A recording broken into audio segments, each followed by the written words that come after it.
Olá pessoal, tudo bem? Vamos retomar aí o nosso carrinho de compras, né? Apenas o front-end, feito todo em JavaScript. Nós estamos aí montando o CSS. Lembrando que como o objetivo aqui não é aprender o CSS, eu não vou ficar entrando em muitos detalhes, só vou explicar de repente alguma coisa que pode até ser novo, né? Em alguma situação, algum exemplo, ok? No caso do, do que nós estamos montando aqui, eu vou explicar esse cara, o VW. Eu não sei se todo mundo já utilizou. Ele é muito ligado à ideia da responsividade, só que neste caso, ele não é um percentual que a gente está acostumado, né? Isso aqui, né? Percento, tá ok? Por quê? Normalmente o percentual, se eu puser 30%, ele vai ser relativo ao tamanho do elemento em que ele está inserido. Então, se eu tenho uma div com tamanho X, eu estou falando que ele vai ter 30% dessa largura daquela div. Neste caso, eu estou falando que ele vai ter 30%, mas é 30% da largura do meu viewport, ou seja, a largura da tela em que o meu elemento está, ok? Então ele é um pouquinho diferente, me dá um pouco mais de eh, ajustes para quando nós estivermos trabalhando com sites responsivos, né? Então eu não tenho que, não é um percentual interno, mas é um percentual do viewport. Então, dependendo do elemento, ele é mais interessante porque ajustou o tamanho da tela, ele já ajusta automaticamente, né? Então, esse cara aí que eu queria comentar, né? Que a gente não, quem de repente quem não viu é um elemento novo, tá? Bom, nós então vamos continuar, né? o- os nossos ajustes aqui, tá? E,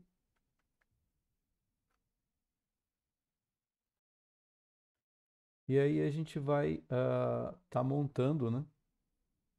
O, o nosso CSS restante aí, tá ok? Bom, nós paramos aqui, linha 73, né? No H1. Então agora a gente vai definir uma outra classe, que é o Models Area. Não vai aparecer nada na tela de novo, né? Só relembrando, porque ele só vai ser preenchido quando a gente fizer o CSS, tá? Então a gente tem que montar,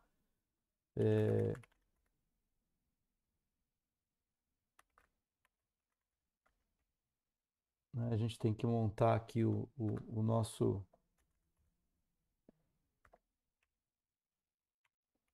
CSS para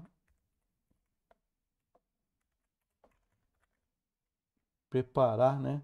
O terreno aí para o nosso JavaScript preencher os elementos. Aqui a gente está trabalhando com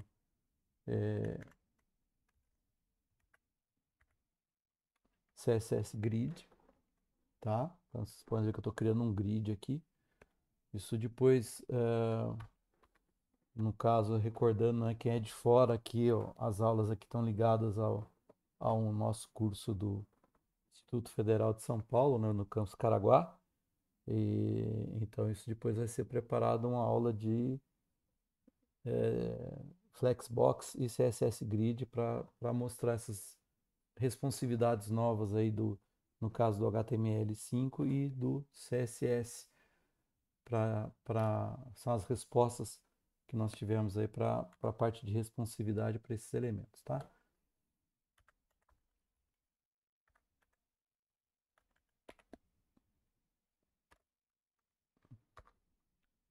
Então, models item. Aqui é os elementos que a gente, quando a gente for ter os elementos na tela, tá? Esses são os CSS para os elementos da tela. A composição para minha escolha dos meus itens que eu vou poder estar usando, né? Comprando, no caso, né?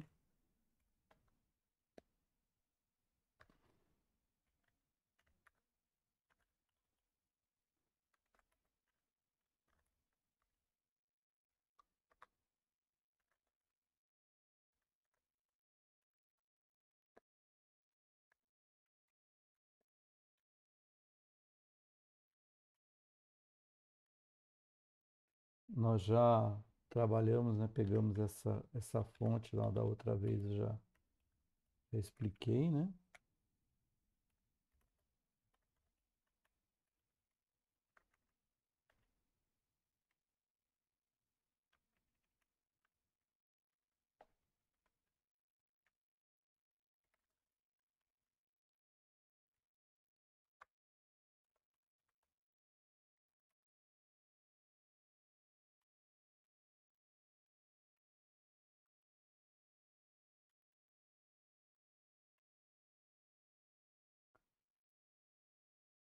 No alto também, né? A gente usa muito, no caso das margens, para ele fazer também o ajuste de responsividade, né? Então, quando eu uso o alto, eu faço um ajuste conforme a mudança da tela, ele vai realocar o meu elemento de acordo com o tamanho e o espaço que está sobrando, né?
Aqui você fala assim, por que que, né, lá em cima eu usei o, o VH, né? O WH, desculpa. Acho que foi WH. Não. VW, né? O VW, que é o- a largura em função do, do tamanho do display, né? E aqui, por exemplo, eu estou usando 100%, né? Porque essa diferença, vamos dizer assim, né? O,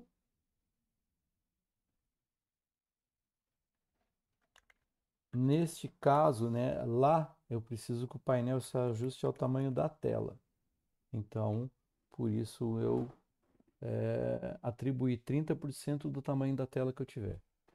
Aqui a imagem ela vai ocupar 100% do espaço disponível para ela. Então, aí eu uso percentual, tá? Deixa eu pôr a outra classe aqui, que ela é anterior, que é o modems item img.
Então aqui eu estou criando uma sombra, né?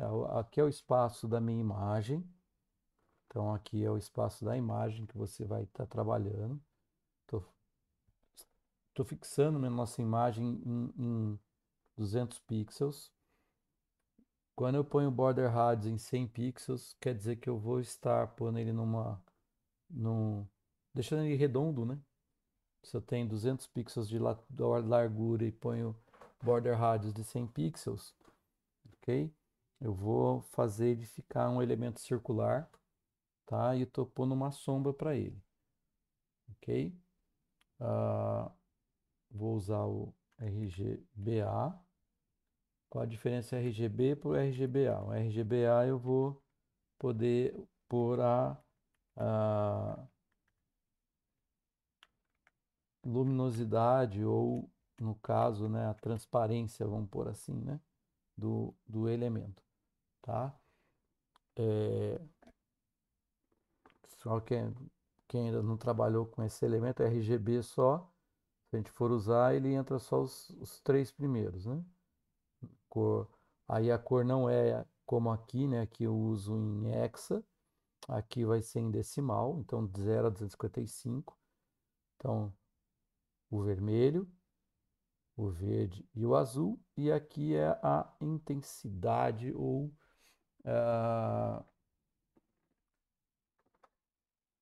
a transparência, a opacidade da minha cor. Quanto mais próximo de um ou um, né? Um é totalmente sólido, então não tem transparência. Aqui eu estou deixando ela bem transparente, então a sombra vai ficar bem fraca, né? Então é mais ou menos essa a diferença, tá? Então, o que muda aí pra gente é nesse sentido, tá ok? Então, vamos lá.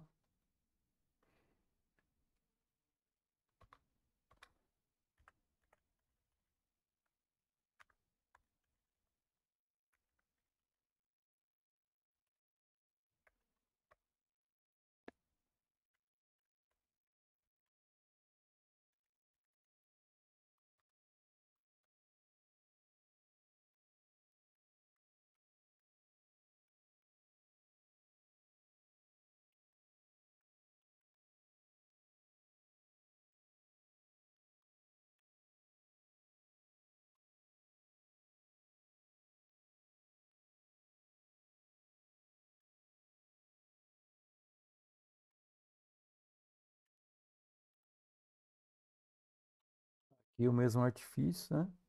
Os elementos são um quadrado de 50 pixels. Quando eu ponho um border radius com metade dele, eu vou fazer ele ficar um elemento circular, tá? Então é uma jogada interessante para você criar fotos, né? Quem já viu aí, tem alguns sites que as fotos estão redondas, né? Tô digitando mal hoje.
Para quem está estranhando, né, o tamanho do, do CSS, é muito comum, tá, gente? Quando você vai criar um site mais, vamos dizer assim, é, opa, digitei errado aqui, ó, a fonte. Mais cheio de, mais elaborado, com muito ajuste de sobreposições e mudanças de comportamento, o CSS tende a ser bem compridinho mesmo, tá? É, e não tem como escapar, ok?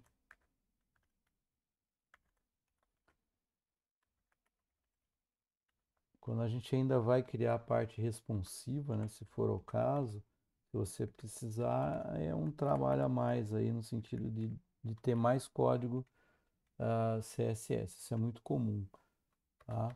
Então, às vezes, você tem mais código escrito CSS do que você vai ter, por exemplo, de HTML, tá? Às vezes, para uma estrutura simples de HTML, eu preciso dois ou três códigos CSS, classes, né, para poder fazer os ajustes necessários dentro do que você está imaginando. Então, isso é muito comum. A gente ter aí CSS grande, né? Vamos dizer assim, nesse sentido, ok? Esse ainda não é um dos maiores, né? No Bootstrap, quem já teve a curiosidade de olhar aí o código do Bootstrap, o CSS dele, ele chega a ter mais de 6.000 linhas no, no total. Ele tem, lógico, como ele é um framework, ele tem um monte de coisa que às vezes você não utiliza, né? Mas é um CSS bem complexo até, né? Vamos dizer assim. Bem grande, muita coisa nele, né? Em função do, lógico, como ele é voltado aí para framework, então ele vai ter recursos que nem sempre você vai estar utilizando. Mas mesmo como a gente cria o nosso, né? E a gente acaba tendo um CSS relativamente grande mesmo. Agora essa aqui, né, já dá até para perceber pelo nome, né? É a minha, vamos dizer assim, minha área de a janela principal praticamente, né? Onde vai estar os elementos de compra, né? Lembrando que a, a minha proposta aqui, né? Eu estou fazendo é um site para venda de modelos, né? Aeromodelos. Não, por isso a ideia de models. A gente poderia também, de repente, até generalizar isso, mas isso eu deixo para vocês, né? Depois recriarem um outro site, fazendo mudanças com cores diferentes e de repente generalizando mais as classes CSS.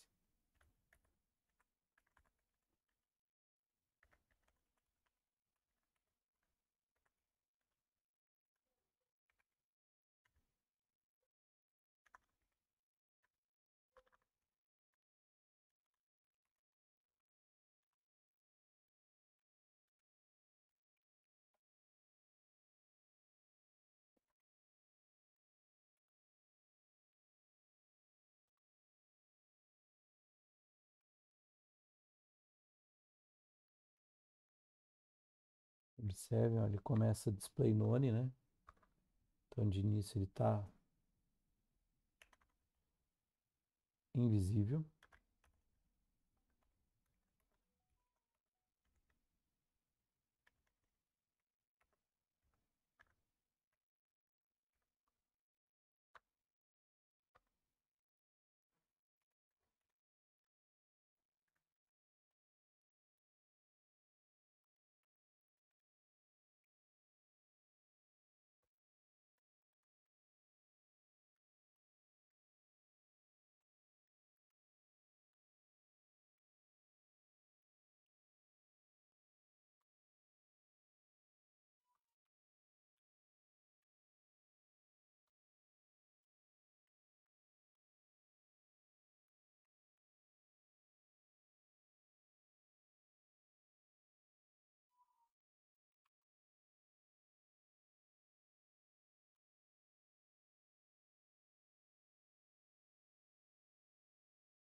Desculpa.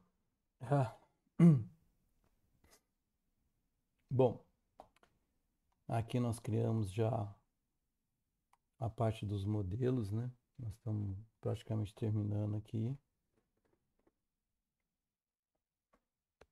Aqui é a janela, a área principal, onde vai estar os modelos que eu vou estar oferecendo para venda, né? Aqui é o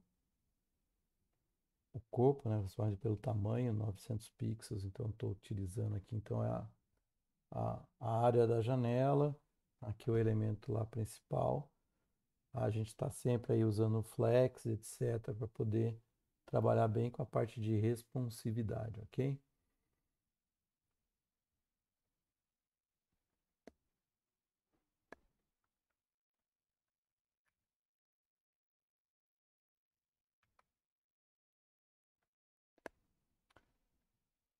Então, vamos lá.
Para quem nunca viu também essa ideia aqui, o que acontece? Eu fixo a minha altura, tá? E a minha largura ela é automática. Basicamente, ele é, vai ocupar o espaço disponível, vamos dizer assim, né? A minha preocupação aqui é com a altura, então eu fixo a altura e deixo a largura ali ocupar o que resta. Se eu não ponho nada, tá? Se eu não ponho nada, ponho só a altura, ela é proporcional. Então, vamos dizer assim, ele ajusta a altura que eu estou pedindo e a largura ela é proporcional. Então, se eu tenho, vou dar um exemplo aqui, tá? Se eu tenho uma imagem 400 por 600, ou vamos aumentar, 1000 por 600, tá? 1000 de largura, 600 de altura.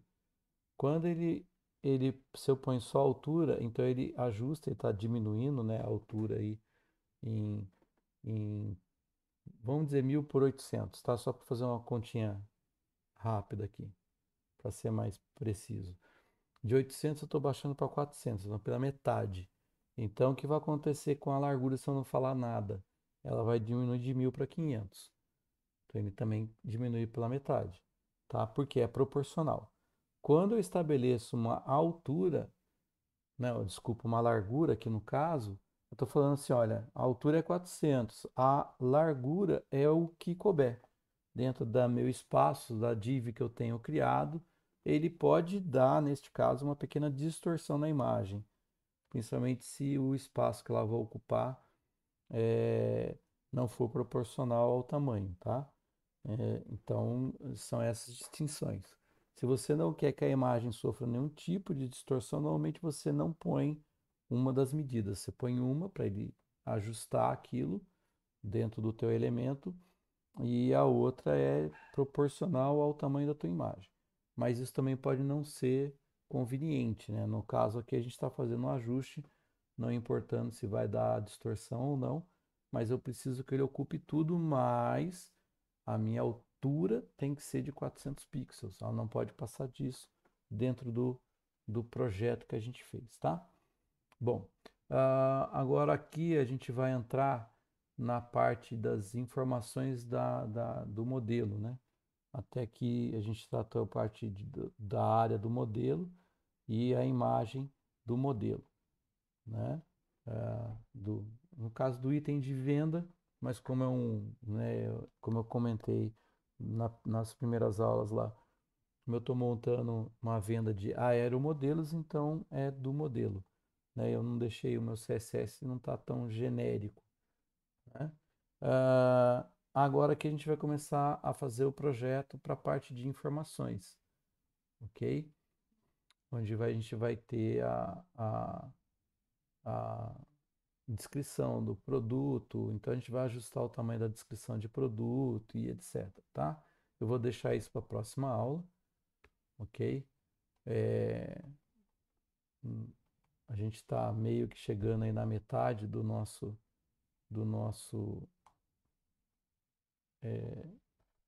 CSS. Nós vamos ter parte de responsividade, então a gente tem um ajuste final aí de responsividade, tá? Então, eu espero aí que vocês tenham conseguido pegar, mas aí na próxima aula a gente retoma. Vamos ver se no máximo, dentro de não vai passar de mais 2 aulas para a gente terminar isso. Eu sei que essa parte é um pouquinho mais chata, mas como a proposta é de desenvolver e nem sempre é possível disponibilizar os arquivos, tá? Pelo menos esse parcial do CSS, o HTML, a estrutura, mas aí também é interessante você ir digitando para ir acostumando com a codificação, tá? Dica, ok? Eu costumo falar muito isso, não sei se eu já comentei aqui antes, mas vai lá, dica. Não use o autocompletar das ferramentas. Vocês veem que a ferramenta tem, e a minha inclusive está com uma, um suporte que eu aprendi que é o Tab9, está aqui ativado, se alguém observar bem no vídeo, bem aqui embaixo, Tab9, ele vai verificando tudo aquilo que eu mais uso e vai montando. Então ele acelera mais ainda a minha digitação. A questão é que assim, aqui eu não faço isso para não ficar muito rápido, né, para vocês. E também para mostrar o seguinte, quando quem está começando, quem está aprendendo, é interessante digitar tudo. Digitem tudo para acostumar comendo completo. A ideia de autocompletar é muito bacana, mas é bom quando você já está atuando profissionalmente, está trabalhando para ganhar tempo, né? Você precisa ficar digitando, você não ficar escrevendo tudo. Não é legal de quem está começando ficar escrevendo e usando autocompletar. Por quê? Se você for fazer um teste, você for fazer ah, ah, é, concorrer a uma vaga, né? Normalmente as vagas na área de informática hoje você faz teste, é feito propostas de solução, escrever até código. E quem está muito acostumado com autocompletar acaba se enroscando porque esquece ou não lembra como escrever todo o comando. Tá? Eu tenho relatos de alguns grupos de programação que eu faço parte de pessoas colocando isso, que chegou na hora, ela sabia o que ela tinha que fazer, mas não lembrava como que ele escrevia todo o comando, porque ficou tão bitolado, tão acostumado ao autocompletar da ferramenta, que ela não lembrava mais como escrever todo o comando, e aí isso é um problema nesse tipo de avaliação aí para emprego, tá? Então, aconselho sempre a estar digitando tudo, para você acostumar a escrever o comando de forma completa, tá? Então, nós encerramos aqui por hoje, tá? E até a próxima aula.